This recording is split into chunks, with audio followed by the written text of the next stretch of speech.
Spéciale élection départementale sur Sensation. Bonsoir et bienvenue dans cette nouvelle émission consacrée aux élections départementales. Tous les jours jusqu'au vendredi 20 mars, Radio Sensation vous présente les candidats présents sur les cantons de Maurepas, Montigny-le-Bretonneux, Plaisir et Trappes. Je vous rappelle que les élections départementales se tiendront les 22 et 29 mars prochains. Elles remplacent les élections cantonales et vous voterez pour la première fois, non pas pour un candidat mais pour un binôme homme-femme. Ainsi, la prochaine assemblée départementale sera composée d'autant de femmes que d'hommes. Le département des Yvelines, c'est désormais 21 cantons et donc 42 conseillers départementaux à élire, 226 candidats en lice et ce soir nous recevons Sylvain Grison, candidat Front National sur le canton de Montigny-le-Bretonneux. Spéciale élection départementale sur Sensation. Sylvain Grison, bonsoir. Bonsoir. Vous êtes né le 30 août 1949, vous avez donc 65 ans. Ancien militaire, vous êtes conseiller municipal d'opposition à Montigny-le-Bretonneux. Dites-nous de quand date votre engagement au sein du Front National et qu'est-ce qui vous a poussé à vous y engager au sein du Front National ? Je me suis engagé réellement dans le Front National il y a à peu près 2 ans. Ce qui m'y a poussé, alors pour nos électeurs, il faut préciser que j'ai toujours été un électeur de droite. Depuis, j'allais dire mon plus jeune âge. Vous étiez encarté à l'UMP du coup avant ? En droit de voter. J'ai été encarté effectivement plus au RPR qu'à l'UMP. Et depuis 2 ans, donc mes idées ont bien évolué, compte tenu effectivement du contexte dans lequel nous situons aujourd'hui. Et nous avons effectivement, enfin pour ma part, décidé de rejoindre le Front National. Du coup, c'est au départ, en tant que militant, pardon, excusez-moi. C'est l'élection de François Hollande qui vous a un peu poussé au sein du Front National ou c'est autre chose ? Pas principalement. Alors c'est vrai que ça a été, je dirais, le réel élément déclencheur, mais la France, de la manière dont elle était gouvernée depuis une dizaine d'années, ne me convenait plus, ne correspondait plus à mes idées. J'ai été un fervent partisan, je dirais à son époque, de Jacques Chirac, du temps où il a été Premier ministre, maire de Paris, lorsqu'il a été lorsqu'il a exercé son premier mandat de président de la République. Et sur le deuxième, il m'a déçu. Autre question maintenant, pas forcément sur l'aide départementale, mais sur votre mandat de conseiller municipal. Vous êtes le seul élu Front National à Montigny-le-Bretonneux. Est-ce que ce n'est pas trop dur d'être le seul élu d'un parti politique ? Est-ce que vous avez les moyens de peser sur la vie de votre commune ? On préfère toujours être plus nombreux, ça c'est clair. Je pense que si on avait eu un tout petit peu plus de chance, je ne dirais même pas de la chance, peut-être une plus grande écoute de la part de nos électeurs, qui ne s'attendaient, je pense, pas à avoir un candidat Front National. On n'en a jamais eu à Montigny, ça fait 25 ans que j'y habite, et nous n'avons jamais vu un candidat Front National, que ce soit au niveau des municipales, au niveau des cantonales, qui seront aujourd'hui les départementales. À ma connaissance, ça ne s'est jamais présenté.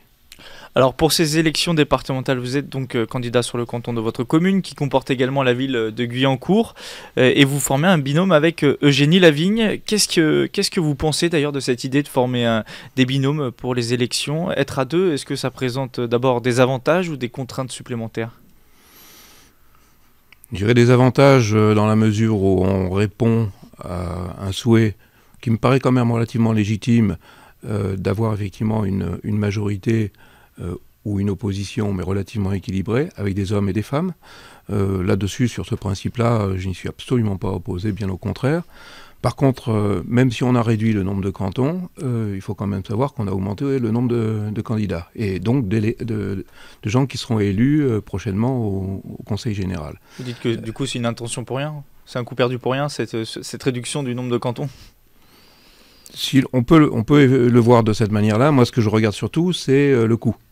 À partir du moment où vous rajoutez des gens en plus, un conseiller général perçoit une indemnité. Bon, c'est encore quelque chose de plus, de supplémentaire, qui va venir s'ajouter au budget, et ce sont encore nos concitoyens qui vont devoir mettre la main à la poche. Abordons maintenant votre programme pour le canton de Montigny et pour le département. Quelles sont, à vous, élu local du Front National, vos priorités ? En ce qui est la mienne déjà, dans un premier temps, c'est de faire évoluer le score qu'avait réalisé en son temps, donc en 2011, Marine Le Pen. Pour ma part, j'avais fait un petit peu plus qu'elle aux élections présidentielles. Et notre objectif, c'est effectivement de faire mieux que ce que nous avions réalisé, mais également aussi mieux que les européennes. Aux européennes, à Montigny, nous avions 12,72% des voix. À Guyancourt, nous avions 13,92%. Je pense qu'avec la tendance actuelle qui effectivement nous porte et sur laquelle nous surfons, même si je n'ai pas plus forcément l'âge de surfer, quoique, nous pouvons raisonnablement espérer un score nettement supérieur à ce que nous avions fait et envisager éventuellement un 15% et peut-être même un peu plus. Et en termes de programme, quelles sont vos priorités? Quelles idées vous défendez pour votre canton et pour le département? Alors, pour ma part, en tant qu'ancien militaire et responsable de sécurité dans différentes grosses entreprises nationales, il va de soi que c'est un des aspects qui me touche le plus et sur lequel j'apporte le plus d'attention. La sécurité? La sécurité, oui. Sur la sécurité, ce que je déplore, et là aussi on revient un petit peu en arrière sur les raisons aussi pour lesquelles j'ai décroché, je dirais, de certains leaders politiques, c'est à la fois la disparition de certaines gendarmeries, de certaines brigades, puisqu'ayant travaillé dans la grande maison que j'apprécie toujours autant, nous avons beaucoup moins de brigades. Qui dit moins de brigades dit moins d'effectifs, parce que les brigades qui ont récupéré éventuellement les territoires n'ont pas vu, je dirais, décupler leurs effectifs, bien loin de là. Ce ne sont pas les commissariats qui les suppléent, puisque chacun son territoire. Et à côté de cela, on demande aux forces de l'ordre de faire encore plus de travail, parce qu'aujourd'hui, il y a de plus en plus de délinquance, et je pourrais éventuellement aussi vous en parler, parce que en ce qui me concerne, j'ai durant presque 3 ans géré les statistiques départementales sur les Yvelines, parce que je suis sur les Yvelines depuis 1980. Et à cette époque-là, je ne voyais, et la délinquance n'était pas la même, mais je la voyais sans cesse croître. Quelles mesures alors? Puisque la sécurité, c'est pas forcément l'une des compétences majeures du département. Qu'est-ce que vous comptez faire concrètement pour lutter contre cette insécurité que vous dénoncez? Aujourd'hui, je dirais les moyens qui sont à la limite à la portée des maires et du Conseil général, c'est le développement de la police municipale, et ne pas faire, comme je l'ai entendu très récemment, faire un transfert, j'allais dire, de compétences, puisque ce sont des termes très à la mode, vers de la vidéosurveillance. Certes, on fait des choses avec la vidéosurveillance, mais ça ne remplace jamais les hommes. Sur le terrain, ceux dont les gens ont besoin, ce sont des hommes et des femmes, puisqu'aujourd'hui, il y a aussi une grande mixité dans la police et dans la gendarmerie, mais ce sont de ces personnes-là dont on a besoin. La vidéo, il suffit que pour un petit oui ou un petit non, la personne qui est chargée de la vidéo s'absente, il n'y a plus personne aux commandes. Alors là, on a abordé la question de la sécurité. Qu'en est-il du domaine social, la première compétence du département? Du département, oui, parce que il s'investit à une hauteur disons, dans une fourchette de 50 à 60% à peu près, ce qui effectivement est la plus grande part de son investissement et donc en termes de budget. Et donc vos ambitions à vous là-dessus?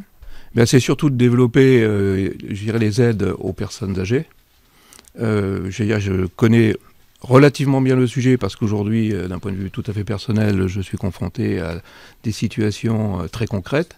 Donc je sais véritablement de quoi il en retourne, je sais ce que c'est que l'APA, je sais ce que c'est que les aides que l'on peut apporter aux personnes âgées. Et juste à titre d'exemple, si par exemple vous voulez maintenir une personne à son domicile 24 heures sur 24, donc avec une aide sociale compétente, bien évidemment, formée, qui est capable, je dirais, d'intervenir d'un point de vue médical, apporter des soins, etc., c'est 16 000 € par mois. Donc insister là-dessus sur l'aide aux personnes les plus âgées? Complètement, d'autant plus que notre population aujourd'hui vieillit.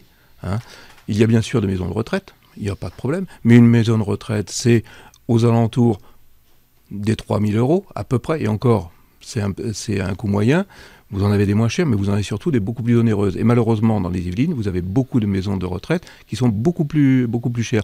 On en a quelques-unes qui sont sur les communes de Guyancourt ou de Montigny.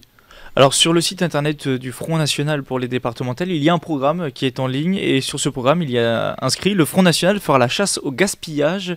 Est-ce que vous avez ciblé par exemple des domaines où on pourrait faire des économies pour le département des Yvelines ? Il y en a un qui me vient à l'esprit, c'est par exemple en termes de communication. Alors certes, on ne va pas critiquer la communication, on a besoin de communiquer, surtout de nos jours on communique beaucoup plus que par le passé. Mais il faut savoir se montrer aussi raisonnable. Je ne connais pas précisément, je dirais, le budget. Je crois que c'est aux alentours d'à peu près de 3 à 4% de ce que cela représente sur le budget général du Conseil. Concrètement... c'est qu'on peut baisser ça et faire des économies là-dessus. On peut aussi. On peut.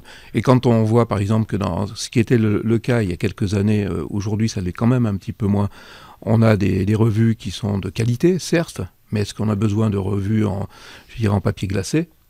Je ne pense pas. Aujourd'hui, vous avez une ville comme Montigny qui diffuse de l'information mensuellement à ses administrés, et tout simplement avec du papier recyclé. Ça, c'est de la bonne communication. Dernière question, comment vous vivez, vous, élu local, les attaques et les phrases lancées à l'encontre du Front National par l'ensemble de la classe politique, que ce soit Nicolas Sarkozy qui dénonce le FNPS ou Manuel Valls, ses récentes déclarations par rapport à la France qui pourrait se fracasser sur le Front National. Ça vous galvanise ou ça vous attriste ces déclarations-là ? Ça me galvanise également, mais ça m'attriste aussi profondément de la part de ces gens-là. Ce sont des gens que je respecte en tant qu'être humain. Je trouve que s'attaquer comme ils le font aujourd'hui au Front National, ça dénote ostensiblement un manque de moyens, un manque d'imagination. Parce qu'en fin de compte, les seules idées qu'ils développent aujourd'hui, reprenez exactement les idées du Front National, ce sont les mêmes. Simplement, ils n'auront pas les mêmes moyens. Et on voit bien que les moyens, ils ne les ont jamais mis depuis 40 ans, que ce soit l'UMP ou le PS, ils n'ont jamais mis les moyens en place. Au contraire, on a supprimé, on parlait de sécurité tout à l'heure, on n'a fait que réduire les effectifs. Comment voulez-vous, même avec des moyens modernes, même avec les systèmes informatiques que l'on possède, j'ai vu arriver l'informatique dans les brigades, avec ces moyens-là, vous ne remplacez pas les hommes, c'est ce que je vous disais tout à l'heure. Il faut être sur le terrain. Où sont les malfaiteurs ? Ils sont sur le terrain. Ils sont d'ailleurs tout aussi bien équipés, si ce n'est mieux, que la police et la gendarmerie. Spéciale élection départementale sur Sensation. C'est la fin de cette spéciale départementale Sylvain Grison. Je rappelle que vous êtes le candidat du Front National sur le canton de Montigny-le-Bretonneux aux côtés d'Eugénie Lavigne. Vous serez opposé à Michel Laugier et Laurence Trochu pour l'alliance UMP-UDI-MoDem, François Deligné et Sandrine Grandgambe pour le Parti Socialiste et enfin Olivier Paréja et Émilie Germain-Vedrenne pour l'alliance Front de Gauche Europe Écologie Les Verts. Bonne fin de soirée à tous sur Sensation Yvelines.